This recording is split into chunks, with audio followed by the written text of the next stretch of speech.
Welcome to Old Model Steamboats in Poor Condition, Part 9.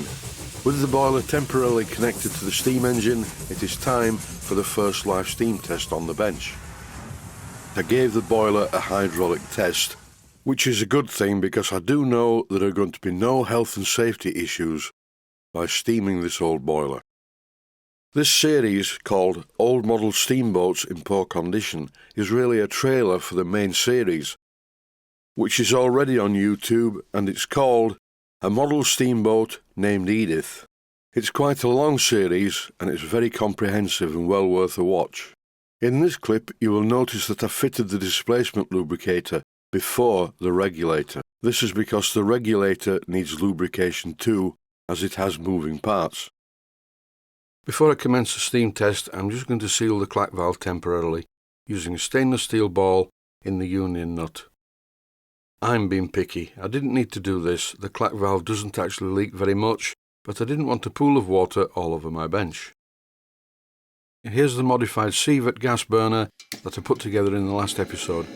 It's temporarily held in place by a Barco spanner. Barco spanners are so good you can use them as clamps. And thinking about it, with a slight modification, they could be converted into very effective thumb screws. But as this video is generally about a steam test on a gas boiler, I will refrain from adding any comments about medieval torture devices in this episode. Although you can't see it on screen, I currently have my nose over the chimney, and as I move the burner into the flue, the combustion becomes inefficient and the smell from the chimney is very unpleasant. But when I move the burner into this position, the gas combustion is much improved. Now, as you can clearly see, the lubricator is in the correct position before the slide valve in the steam line. With the gas burner turned down, the boiler is slowly warming up, and this is a good time to fill the displacement lubricator. I use 1000 grade steam cylinder oil on all of my engines, but I must mention the viscosity of 1000 grade steam oil may not be suitable for every steam engine.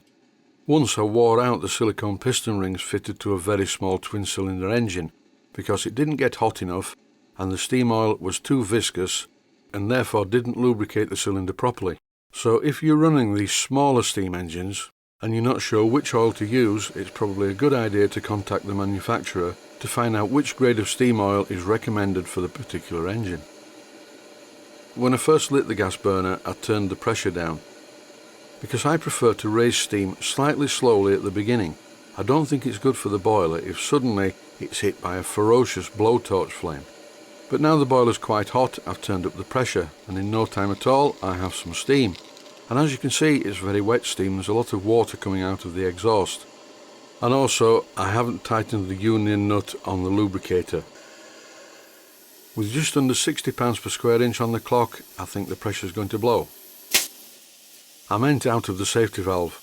I'm only using a piece of silicone rubber to pipe the engine to the boiler. And although I put a nylon tie wrap around the pipe to the tap, I didn't at the engine end. So when I opened the steam tap with the regulator nearly closed, the pressure built up in the pipe and blew it off the engine. What happened was, I opened the valve but didn't open the regulator sufficiently, and as the pressure increased, it expanded the silicone rubber pipe, which in turn came off the piece of copper pipe that is attached at the engine end. From this angle, you can see everything that's happening. You can clearly see the burner, the boiler and the engine. The burner mounting, which will be obviously hot as it's attached to the burner, will be right next to the brass water tank, and that's a very good thing, because some of the heat is going to radiate from the gas burner to the water tank, and this will make the water ever so slightly warm. In the water tank is the gas tank. So what this means is, the radiated heat from the gas burner mounting is going to try and warm up the water in the water tank. And that in turn will warm the gas tank, but it won't because the gas tank is being very chilled by the evaporation of the gas inside it that feeds the burner. Because underneath the gas tank, fastened into the boat, will be a brass plate, and it's to this brass plate that I will attach the gas burner. And that's it for this one. The engine is still running on the very last bit of steam. Thanks for watching, and I hope you found it useful.